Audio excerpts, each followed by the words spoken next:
Hello my dear friends and students.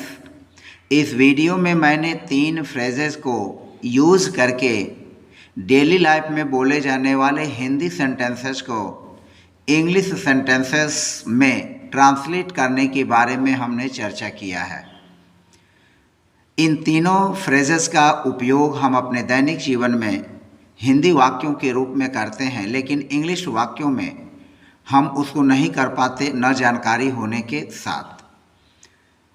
तो इस video में बने रहिए और वीडियो को बिना स्किप किए हुए आप देखें और इन तीनों फ्रेजेस के उपयोग के बारे में, उनके यूज़ के बारे में आसानी से समझें। तो हम वीडियो को शुरू करते हैं और शुरू करने से पहले आपसे रिक्वेस्ट करते हैं कि यदि आप मेरे चैनल पर नए हैं तो प्लीज़ चैनल को सब्सक्राइब कर लीजिएगा, प्रेस बेल आइकन कर दीजिएगा और कमेंट करना, वीडियोस को शेयर करना न भूलें और प्रेस लाइक बटन भी अवश्य करें। तो आइए वीडियो को शुरू करते हैं और एक एक करके एग्जाम्पल के माध्यम से हम इन तीनों फ्रेजेस के यूज को समझते हैं। हमारा पहला जो है वह है बिसाइड्स, और जैसा कि आपको स्क्रीन पर दिख भी रहा होगा, बिसाइड्स के 3 अर्थ होते हैं। एक अर्थ है के अतिरिक्त, दूसरा अर्थ है के अलावा और तीसरा अर्थ है साथ ही। तो बिसाइड्स के इन तीनों हिंदी मीनिंग्स को ले करके और हम इसको वाक्यों के माध्यम से, सेंटेंसेस के माध्यम से बता रहे हैं। तो आइए एक एक करके वाक्यों को देखते हैं। हमारा एग्जाम्पल्स है, फर्स्ट एग्जाम्पल है, हमने रोटी के अतिरिक्त चावल भी खाया। यह देखें, टेंस जो है पास्ट इंडेफिनिट टेंस का है और पास्ट इंडेफिनिट टेंस के इस वाक्य को हम कैसे बिसाइड्स का यूज़ करके बनाएंगे। हमने रोटी के अतिरिक्त चावल भी खाया। तो यहाँ हमने चावल भी खाया। एक बात को ध्यान में रखेंगे, जो इन वाक्यों में भी आया है इसके लिए हम आल्सो या इवन का प्रयोग नहीं करेंगे, और वाक्य जिस टेंस में भी रहेगा उस टेंस के हिसाब से हम बिसाइड्स का प्रयोग करते हुए वाक्य को बना लेंगे। तो हमने रोटी के अतिरिक्त चावल भी खाया, तो सबसे पहले हम लिखेंगे हमने चावल भी खाया। तो हमने चावल भी खाया, तो पहले इसको लिखेंगे, चूँकि यहाँ अब यहाँ पर देखें, इसको हम लिखेंगे वी एट राइस। यह हो गया वी एट राइस, हमने चावल भी खाया। अब हमारा मेन क्या है, रोटी के अतिरिक्त। तो जो यह रोटी के अतिरिक्त आया हुआ है, तो वी एट राइस के अतिरिक्त, तो इसके लिए हम बिसाइड्स का यूज करेंगे। We eight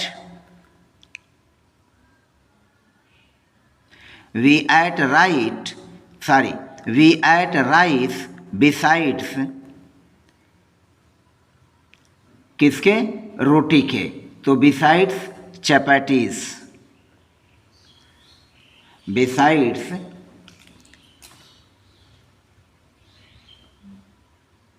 chapatis. तो यह हमारा वाक्य बना, हमने रोटी के अतिरिक्त चावल भी खाया, we eight rice besides chapatis. हमारा दूसरा वाक्य है,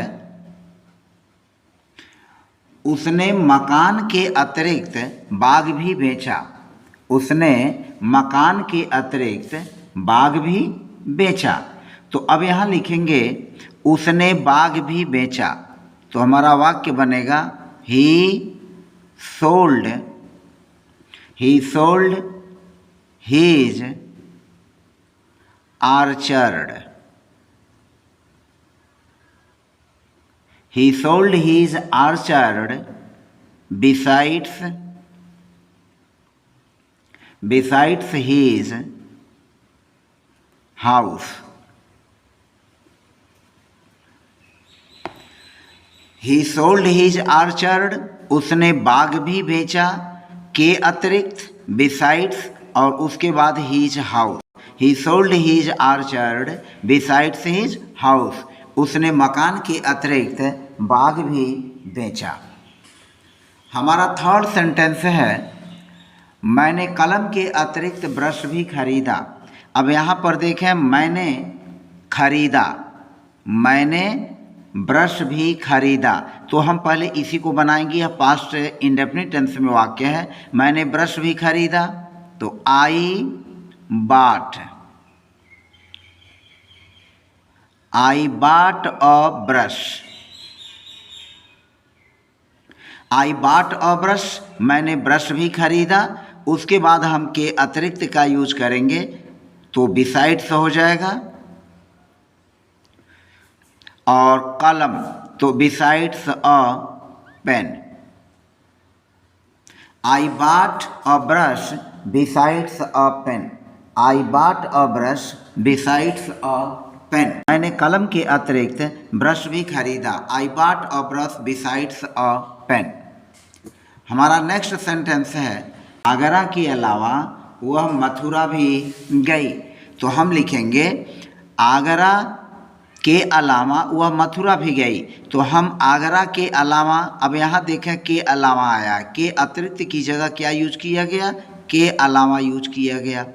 आगरा के अलावा वह मथुरा भी गई, तो आगरा के अलावा वह मथुरा भी गई, तो हम इसको लिखेंगे she went to Mathura, she went to Mathura besides Agra, she went to Mathura besides Agra, Agra के अलावा वह मथुरा भी गई। She went to Mathura besides Agra, she went to Mathura besides Agra, Agra के अलावा वह मथुरा भी गई। हमारा नेक्स्ट सेंटेंस है मैंने लघु कथा के अलावा उपन्यास भी लिखा, तो मैंने लिखा, हम बनाएंगे इसको मैंने उपन्यास भी लिखा, तो इसकी जो होगी बनेगी मैंने उपन्यास भी लिखा, तो I wrote a novel, I wrote a novel, उपन्यास भी लिखा। लघु कथा के अलावा, तो के अलावा के लिए हमारा हो जाएगा besides, besides a short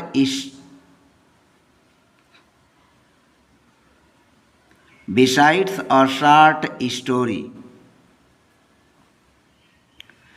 I wrote a novel besides a short story, मैंने लघु कथा के अलावा उपन्यास भी लिखा। नेक्स्ट सेंटेंस है हमने लाल किला के अलावा चांदनी चौक भी देखा, तो हमने लाल किला के अलावा चांदनी भी चौक देखा, तो हमने चांदनी चौक भी देखा। पहले हम इसको लिखेंगे we saw the Chandni Chowk,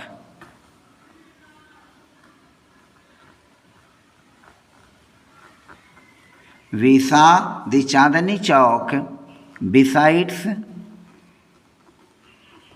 we saw the Chandni Chowk besides the Red Fort, besides the Red Fort, we saw the Chandni Chowk besides the Red Fort, we saw the Chandni Chowk besides the Red Fort, हमने लाल किला के अलावा चांदनी चौक भी देखा। हमारा next sentence है रीता नृत्य के अलावा गायन भी सीखती है, रीता नृत्य के अलावा गायन भी सीखती है। अब यहाँ पर देखें रीता गायन भी सीखती है, तो हम लिखेंगे रीता सीखती है लर्न्स, रीता लर्न्स, रीता सीखती है, क्या सीखती है, गायन। तो गायन यानी सिंग मीन्स गाना, तो सिंग में ING जोड़ करके हम इसको जेरन बना देंगे, तो यह हो जाएगा गायन। Rita learns singing. और वैसे भी नियम है कि जब एक मेन वर्ब आता है उसके बाद दूसरी एक वर्ब आती है तो उसको हम जेरन बना भी देते हैं, तो यहाँ लर्न्स के बाद हम सिंगिंग ही लिखेंगे। सीता लर्न्स सिंगिंग, सीता गायन सीखती है के अलावा बिसाइड्स, बिसाइड्स किसके अलावा? नृत्य के। तो यहाँ डांस में आईएनजी जोड़ देंगे और उसको आईएनजी जोड़ करके डांसिंग बना देंगे। तो Rita learns singing besides dancing. Rita नृत्य के अलावा गायन भी सीखती है। Rita learns singing besides dancing. फिर हमारा अगला सेंटेंस है, तो besides this I also enjoy reading books. मुझे किताबें पढ़ने का भी शौक है। Besides this I also enjoy reading books. हमारा अगला सेंटेंस है, पढ़ाई के अलावा वह खेलों में भी रुचि रखता है। पढ़ाई के अलावा, तो यहाँ हम लिखेंगे besides studying. Besides studying, he is interested in sports. He is interested in sports. Besides studying, he is interested in sports. पढ़ाई के अलावा वह खेलों में भी रुचि रखता है। पढ़ाई के अलावा वह खेलों में भी रुचि रखता है। फिर हमारा अगला सेंटेंस है, नौकरी के अतिरिक्त वह ब्लॉग भी लिखता है। नौकरी के अतिरिक्त वह ब्लॉग भी लिखता है। तो हम इसको लिखेंगे नौकरी के अतिरिक्त, हम इसको पहले यही लिख लेंगे। तो लिखेंगे besides his job, besides his job, नौकरी के अतिरिक्त वह ब्लॉग भी लिखता है। तो लिखेंगे he also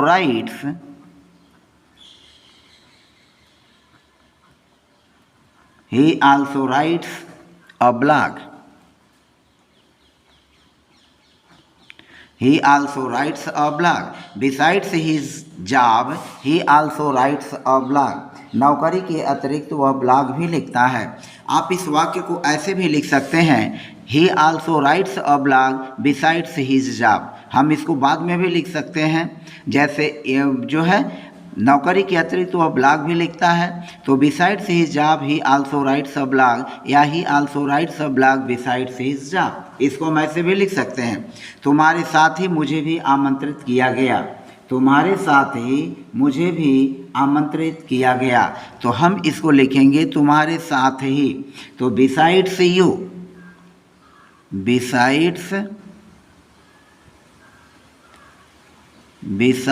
यू, तुम्हारे साथ ही यानी तुम्हारे अलावा, तुम्हारे अतिरिक्त। I was also invited, I was also invited to the party. I was also invited to the party. Besides you, I was also invited to the party. Besides you, I was also invited to the party. Invited to the party, party में आमंत्रित करने के लिए हम invite to लिखते हैं। invite to the party यानी invite के साथ यहाँ पर to आ जाएगा। तो I was also invited to the party, क्योंकि यह और साथ ही साथ यह पैसिव वॉइस का वाक्य भी है। Drink milk instead of drink milk instead of tea. Instead of tea, drink milk instead of tea. Drink milk instead of tea. तुम चाय के बजाय दूध पियो। हमारा अगला सेंटेंस है, मुझे फुटबॉल के बजाय गेंद मिली। मुझे फुटबॉल के बजाय गेंद मिली। तो I got a ball instead of a football. I got a ball instead of a football. मुझे फुटबॉल के बजाय एक गेंद मिली। हमारा अगला सेंटेंस है, उसे पढ़ने के बजाय घर का काम करना पसंद है। उसे पढ़ने के बजाय घर का काम करना पसंद है। तो उसे घर का काम करना पसंद है, तो हम इसको लिखेंगे he likes to do homework. He likes to do homework, उसे घर का काम करना पसंद है। Instead of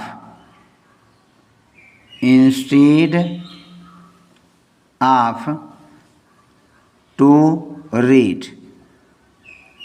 instead of to read. अब यहाँ पर इस बात को ध्यान में रखेंगे, उसे पढ़ने के बजाय घर का काम करना पसंद है, तो he likes to do homework instead of to read. अब यहाँ पर देखें, अगर हम डू को डूइंग करते हैं, जैसे ही लाइक्स डूइंग होमवर्क, तो जब हम टू डू को डूइंग करेंगे तो टू रीड को रीडिंग कर देंगे, अन्यथा हमारा वाक्य का स्ट्रक्चर डिसबैलेंस होगा। तो he likes to do homework instead of to read, या हम इसको ऐसे भी लिख सकते हैं, he likes doing homework instead of reading. इसको भी हम बना देते हैं, हम यहाँ पर इसको ऐसे भी लिख सकते हैं, he likes doing homework, he likes doing homework instead of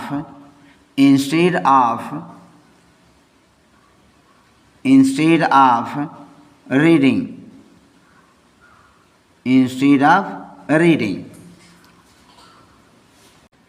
तुम सिनेमा जाने के बजाय घर क्यों नहीं जाते हो? तो इसको हम बनाएंगे, सबसे पहले तुम घर क्यों नहीं जाते हो, हम पहले इस वाक्य को बनाएंगे।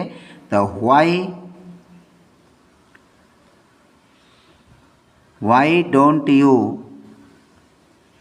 go home? Why don't you go home instead of अब इंस्टीड ऑफ के बजाय हो गया, तो अब हम यूज करेंगे why don't you go home instead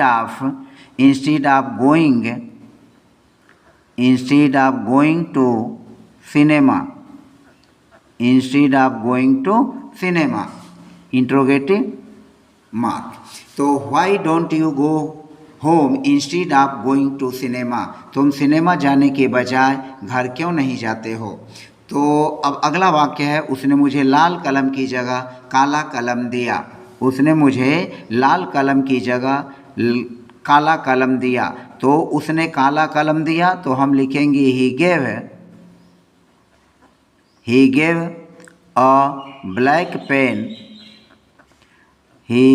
a black pen। उसने काला कलम दिया इंस्टीड ऑफ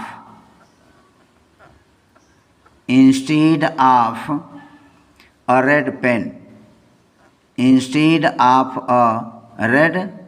pen। तो अब लिखेंगे, उसने मुझे लाल कलम की जगह काला कलम दिया। he gave me a black pen instead of a red pen। उसने लाल कलम की जगह मुझे एक काला कलम दिया। हम अगला सेंटेंस लेते हैं, वे सोने के बजाय टहलने गए। तो वे टहलने गए, सबसे पहले हम इसको बनाएंगे, they went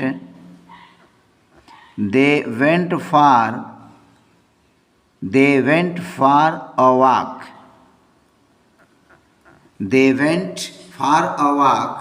वे टहलने गए सोने के बजाय, instead of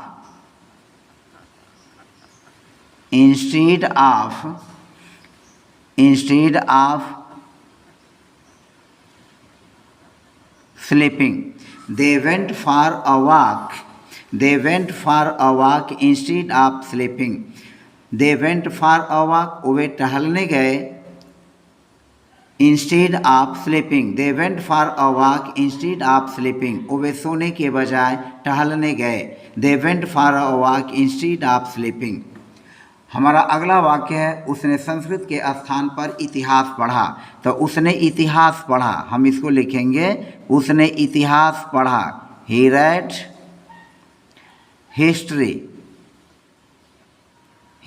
history instead of instead of Sanskrit, instead of Sanskrit. He red history instead of Sanskrit, he red history instead of Sanskrit. उसने संस्कृत के स्थान पर इतिहास पढ़ा। खिलाड़ी ने कॉफ़ी के बजाय दूध पिया। अब यहाँ लिखेंगे खिलाड़ी ने दूध पिया। The player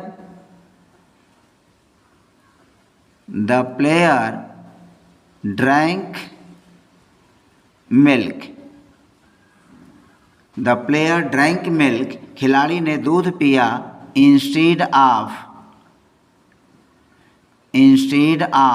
coffee, instead of coffee. The player drank milk instead of coffee. खिलाड़ी ने कॉफ़ी के बजाय दूध पिया। हमारा अगला सेंटेंस है मैं चाय के बजाय कॉफ़ी लूँगा। अब यहाँ पर देखें यह लूँगा है यानी यह फ्यूचर का सेंटेंस है। तो यहाँ पर हम जो बनाएंगे हम वह होगा हमारा चाय के बजाय मैं कॉफ़ी लूँगा। तो यहाँ पर हम लिखेंगे I will have coffee. I will have या शैल हैव, तो I shall have coffee, I shall have coffee. मैं कॉफ़ी लूँगा instead of tea, instead of tea. यहाँ पर हमारा वाक्य बनेगा I shall have coffee instead of tea. मैं चाय के बजाय कॉफ़ी लूँगा, I shall have coffee instead of tea. किताब पढ़ने के बजाय वह टीवी देख रहा था। किताब पढ़ने के बजाय वह टीवी देख रहा था। तो हम इसको लिखेंगे किताब पढ़ने के बजाय। तो किताब पढ़ने के बजाय, तो इसको क्या लिखेंगे किताब पढ़ने के बजाय वह टीवी देख रहा था। Instead of reading a book. अब हम इसको शुरू में भी लिख सकते हैं instead of reading, instead of reading a book, instead of reading a book. किताब पढ़ने के बजाय ही वॉज वॉचिंग टीवी। तो यहाँ पर लिख देंगे he was watching TV, he was watching TV. Instead of reading a book, he was watching TV. Instead of reading a book, he was watching TV. Why don't you take a train? Why don't you take the train?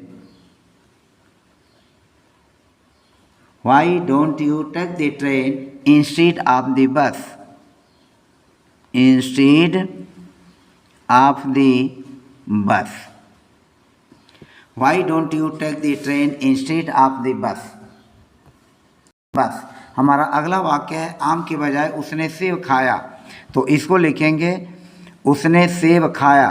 तो यह हो जाएगा he ate an apple, he ate an apple instead of a mango, instead of mango. आम के बजाय उसने सेब खाया। तो लिखेंगे he ate an apple instead of a mango, he ate an apple instead of a mango. School जाने के स्थान पर वह आज घर पर ही रुका रहा। स्कूल जाने के स्थान पर वह आज घर पर ही रुका रहा। तो instead of going to school, इसको हम लिखेंगे instead of going to school, instead of going to school, school जाने के स्थान पर वह आज घर पर ही रुका रहा। तो ही स्टेड, वह रुका रहा, ही स्टेड होम टुडे, ही स्टेड होम टुडे, वह घर पर ही आज रुका रहा। स्कूल जाने के स्थान पर वो आज घर पर ही रुक गया। यानी instead of going to school he stayed home today. अब आप देख सकते हैं कि हमने 13 सेंटेंसेस के माध्यम से आपको इंस्टीड ऑफ के यूज के बारे में भिन्न भिन्न तरह के सेंटेंसेस को लेकर के समझाया। तो मुझे पूरा उम्मीद है कि इंस्टीड ऑफ के इस यूज को आपने आसानी से समझ लिया है। अब हम चलते हैं आप नेक्स्ट तीसरे यूज पर। हमारा तीसरा यूज है बिसाइड का यूज। और बिसाइड का जो अर्थ होता है वह होता है के बगल में, बिसाइड का अर्थ होता है के पास में, बिसाइड का अर्थ होता है के नज़दीक में, और बिसाइड का अर्थ होता है के समीप में। तो आइए इन सभी अर्थों को एक एक करके हम हिंदी सेंटेंसेस के माध्यम से सीखते हैं। हमारा पहला वाक्य है मैं अपने दोस्त के बगल में बैठा हूँ।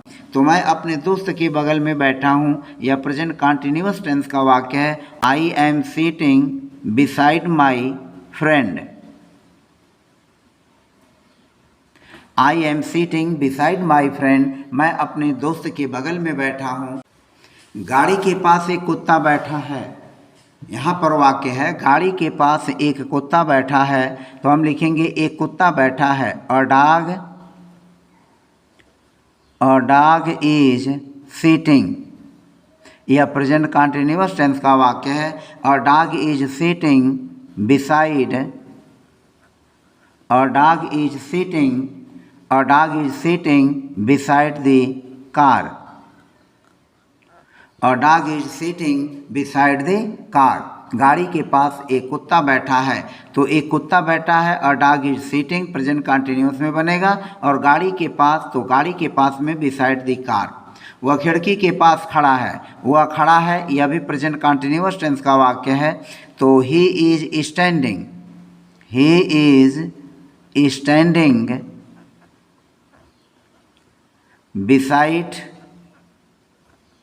beside the window. He is standing beside the window. वह खिड़की के पास खड़ा है। हमारा नेक्स्ट सेंटेंस है कुर्सी के पास में एक किताब रखी है। अब यहाँ देखें कुर्सी के पास में एक किताब रखी है। तो एक किताब रखी है, तो पहले हम इसको बनाएंगे the book. The book is placed। The book is placed किताब रखी है beside the chair। beside हो गया के पास में, और फिर चेयर हो जाएगा the chair, beside the chair। The book is placed beside the chair। The book is placed beside the chair। फिर हमारा अगला सेंटेंस है बच्चा अपनी माँ के पास में सो रहा है। तो बच्चा सो रहा है, यह हो जाएगा हमारा प्रेजेंट कंटिन्यूअस में। The child is sleeping. The child is sleeping. The child is sleeping beside his mother. Beside his mother. The child is sleeping beside his mother. बच्चा अपनी माँ के पास में सो रहा है। तो अपने माँ के पास में, तो यह के पास में हो गया बिसाइड का use. The child is sleeping बच्चा सो रहा है, के पास में बिसाइड अपनी माँ हिज मदर। हमारा अगला सेंटेंस है नदी के नज़दीक में एक बड़ा पेड़ खड़ा है। नदी के पास में यानी नदी के समीप में, नज़दीक में एक बड़ा पेड़ खड़ा है। अ लार्ज ट्री, इसको लिखेंगे अ लार्ज ट्री स्टैंड्स। यह प्रेजेंट कंटिन्यूअस टेंस में वाक्य बनेगा। अ लार्ज ट्री स्टैंड्स, एक बड़ा पेड़ खड़ा है beside the river. Beside the river. A large tree stands, एक बड़ा पेड़ खड़ा है, तो यह हो जाएगा अ लार्ज ट्री स्टैंड्स के नज़दीक में बिसाइड द रिवर, नदी के। हमारा अगला सेंटेंस है मेज के समीप में एक कुर्सी रखी हुई है। तो एक कुर्सी रखी है, तो इसको लिखेंगे a chair is placed. A chair is placed, एक कुर्सी रखी हुई है beside the table. Beside the table.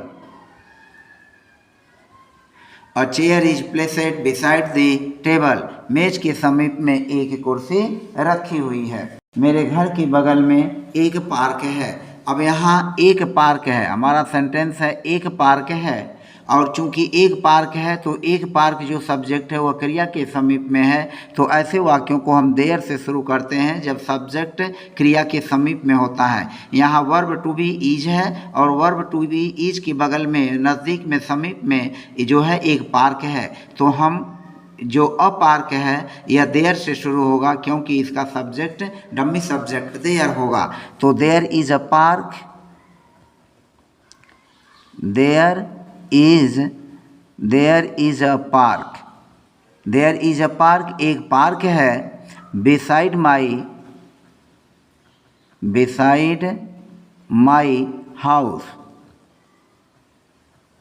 Beside my house, there is a park beside my house, मेरे घर के बगल में एक पार्क है।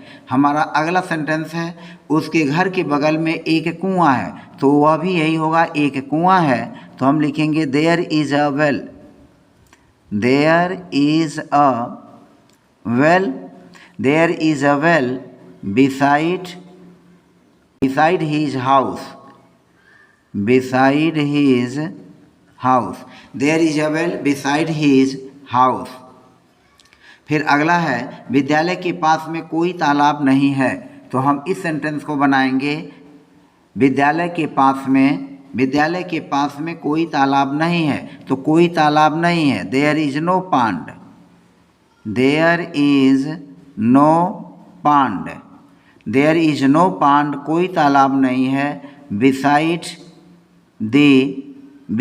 The school, beside the school, there is no pond beside the school. तो इस तरह से आपने देखा कि हमने इन 10 सेंटेंसेस के माध्यम से बिसाइड जिसका अर्थ होता है के पास में, के नज़दीक में, इन वाक्यों को बताया। तो इस तरह से हमने 3 फ्रेजेज का यूज करके आपको सेंटेंसेस के माध्यम से, हिंदी सेंटेंसेस के माध्यम से इंग्लिश सेंटेंसेस में कन्वर्ट करने, उसको ट्रांसलेट करने के बारे में बताया। मुझे पूरा उम्मीद है कि आपको यह वीडियो पसंद ज़रूर आई है, और चूंकि मैंने 3 फ्रेजेस को बताया है, वाक्य अधिक लिए हैं, तो वीडियो थोड़ी लंबी ज़रूर हुई है, लेकिन वीडियो लंबी होने के साथ साथ हेल्पफुल भी है। तो फिलहाल आज की वीडियो में बस इतना ही, मिलते हैं नेक्स्ट वीडियो में, तब तक के लिए थैंक्स फॉर वॉचिंग।